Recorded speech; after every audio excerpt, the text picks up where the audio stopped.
The views and opinions expressed in this program are those of the individual hosts and do not necessarily reflect the views or position of Glickman Digital Media, Your Culture's Edge Podcast Network, our shareholders, and our sponsors. This is a Glickman Digital Media original production.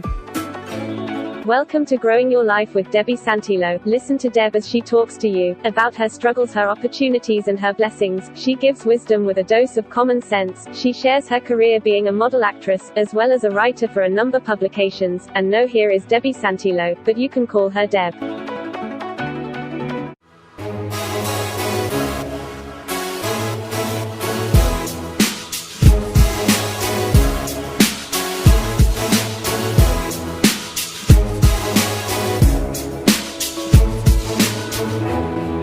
This is Deb Santillo for Growing Your Life, and I thought I would just talk to you a little bit today about how I'm growing my life. I like speaking, I like talking to people, so doing this podcast was kind of a no-brainer for me. It really comes natural. I've spoken in front of others for a very long time.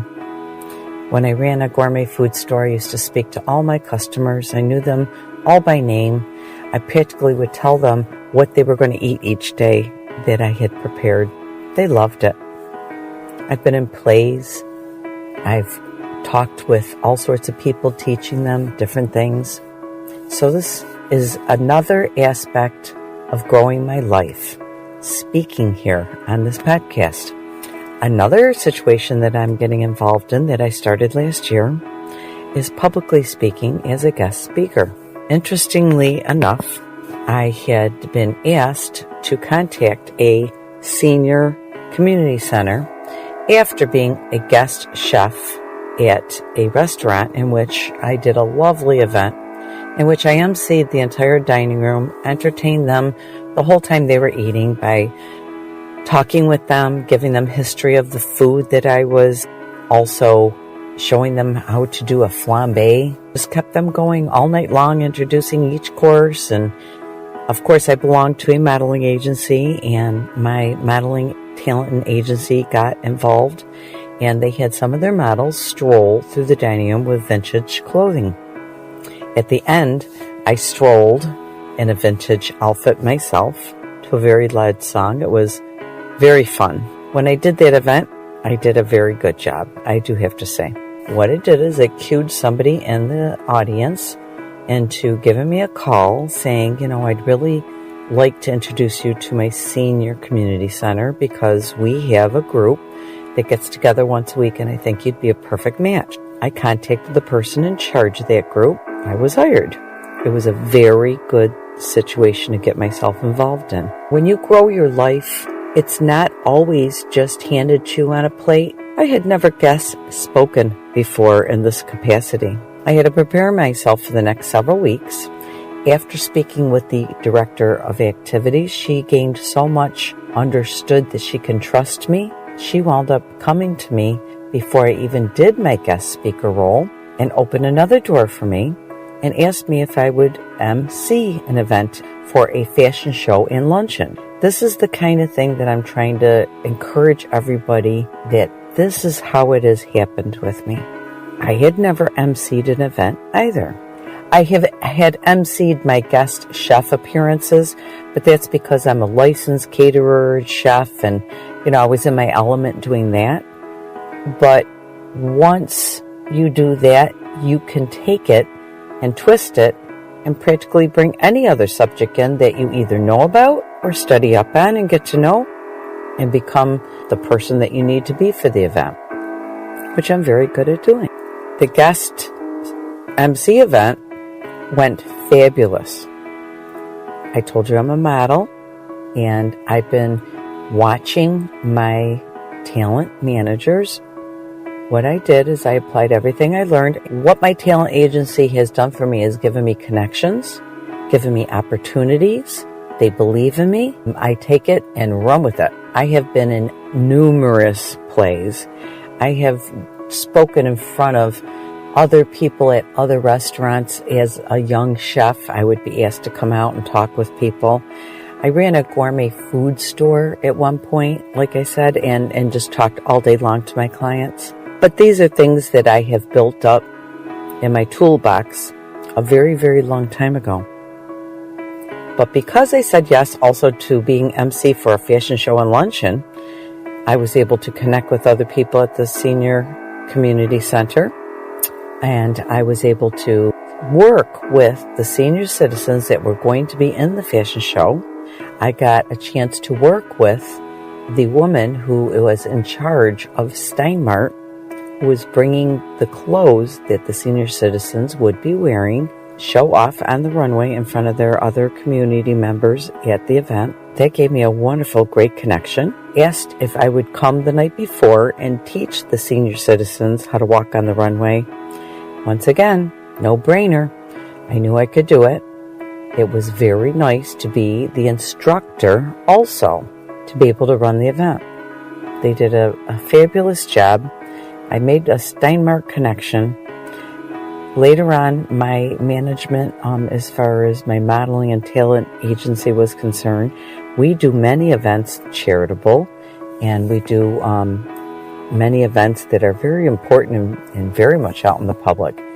And we like to have quality, good garments to put on our models. And so when I discussed with my talent manager, she asked me if I would introduce me to the person that I connected with at Steinmart. And I did so.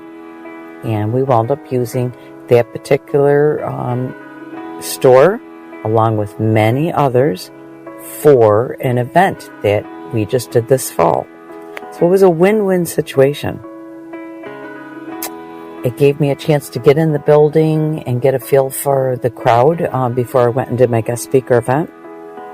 In the meantime, I had to create a PowerPoint. I had never created a PowerPoint before.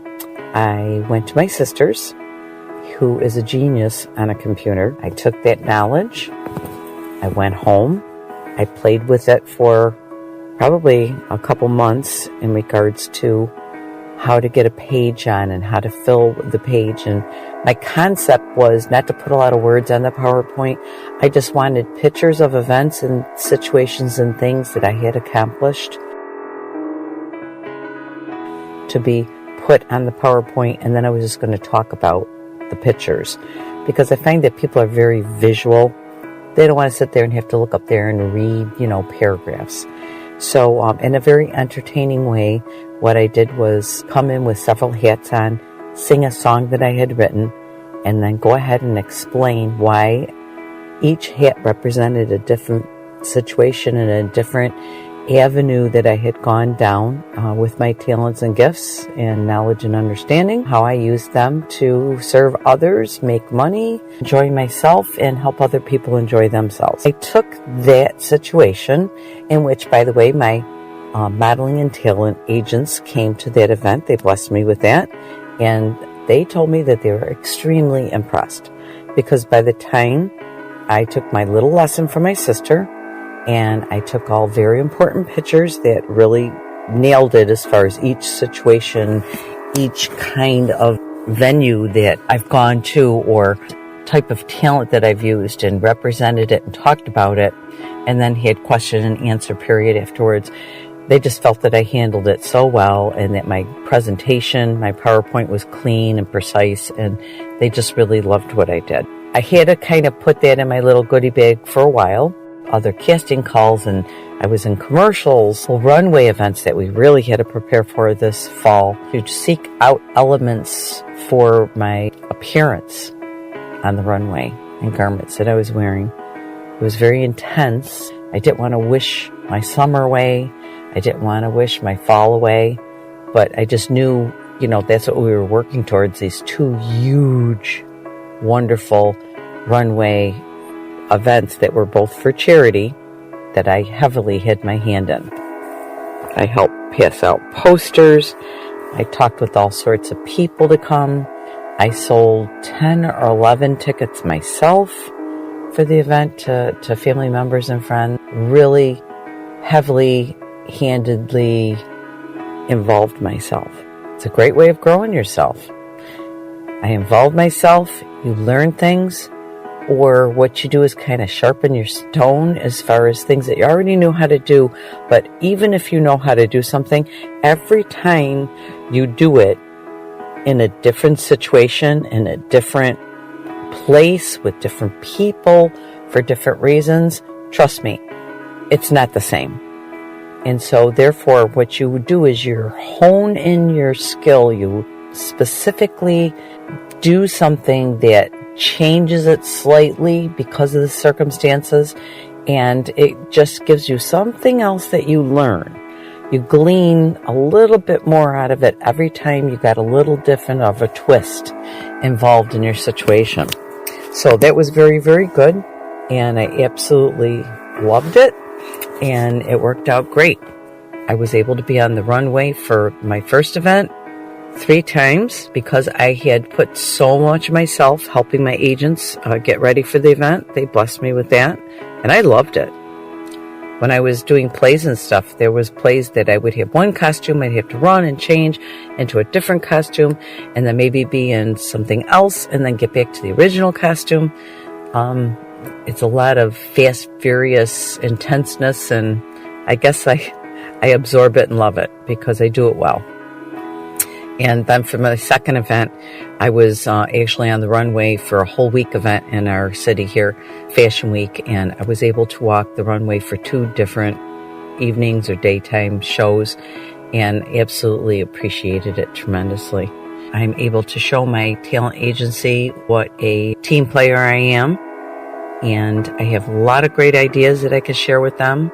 I'm able to shine as far as showing my dedication and my willingness and my professionalism to show up on time, to come whenever they ask me to be there, and to stay to the very, very end.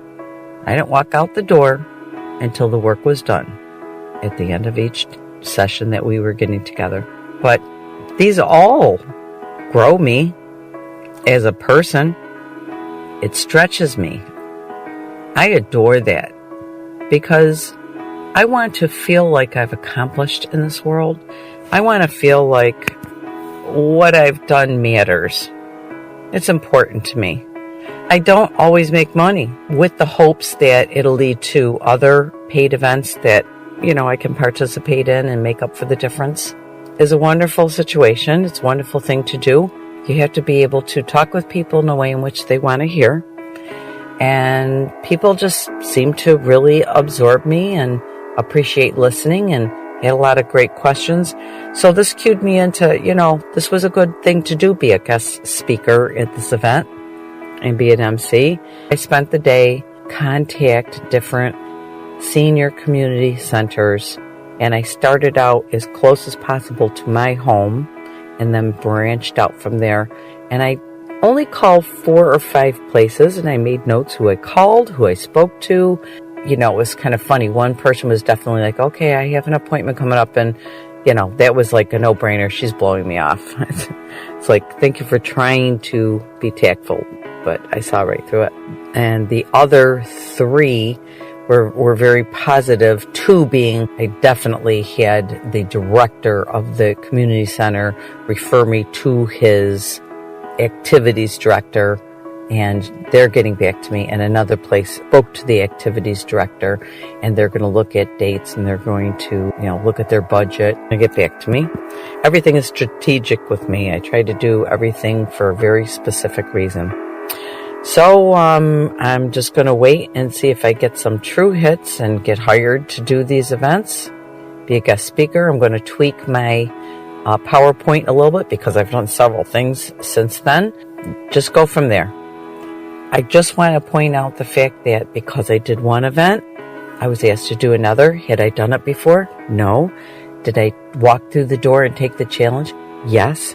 Did I get a little training so that I can do a really great job and do it appropriate and do it well? Yes. My sister, like I said, showed me, and the PowerPoint just made the whole presentation very professional. It really added, because people like to look at you, but sometimes they like look away, so they can look away at the big, huge screen with all my pictures, and they can relate. When I talked to each event that I had done or season in my life that I had gotten involved in, or doors that I had walked through, or hats that I wore, they were able to relate to it because they can see what I was talking about. That's what I wanted to talk to you today about.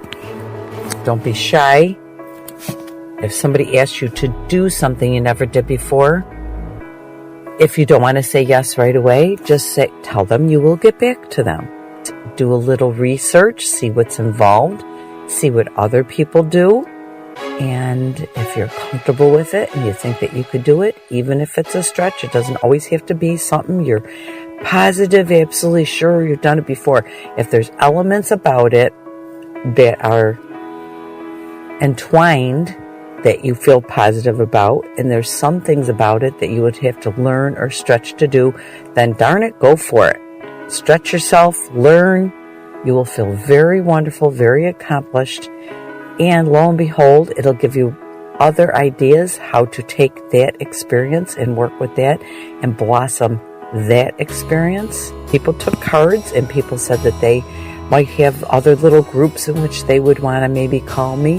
When people take my card, I'm going to have a pad and paper, and I'm going to take their phone number and their name, and I'm going to, kind of hunt them down, not harassing them, but I'm going to bring up the topic to them once again, refresh their memory that they said that they had a group maybe that would, benefit from hearing me talk, and see if I can get the ball rolling, because I know the way people are. Even my own mom belongs to a couple ladies groups in town, and I had said to her, gosh, probably at least 6 weeks ago, Mom, can you get me the number of those 2 groups that you're involved with and who is in charge of the activities? She never got back to me. I had to call her a second time, and then finally a third time at a family party, she finally came up with a little piece of paper with the names for me to call, which was one of the people that I contacted yesterday and the other person I had contacted the other day. So you have to remind people, you have to refresh people. You're not the most important person in their life if you're going to go speak at their group. People have a lot going on in their life. Make sure you follow through with people. You have to have confidence, and you need to approach people, but you don't have to approach them in the way in which you're bugging them. You approach them very professionally, very openly. Just let them know if they had a chance to think about it, or if they had an opportunity to contact people that they thought would be interested, or would they like to pass along that name to me, and I'll do, the work of contacting them, that kind of thing. It all works out in the end. Walk through doors, keep growing yourself. Make sure you just don't sit on your laurels. Just because I did the one event that was kind of offered to me, now I have to have boots in the game. I gotta, make phone calls. I gotta push it, contact people, and make it happen. It's not always easy, but I'm very confident that I will get a couple events. And I've just begun, like I said. Once I get those couple events booked, I have to be careful not overbook anyhow, because my talent and model agency always has me doing some other events. Try to book a couple events, and then take what I'm talking about today, apply it to your own life, and go with it. Grow yourself. Have some fun doing it. Okay, this is Deb Santilla with Growing Your Life, and you have a wonderful day.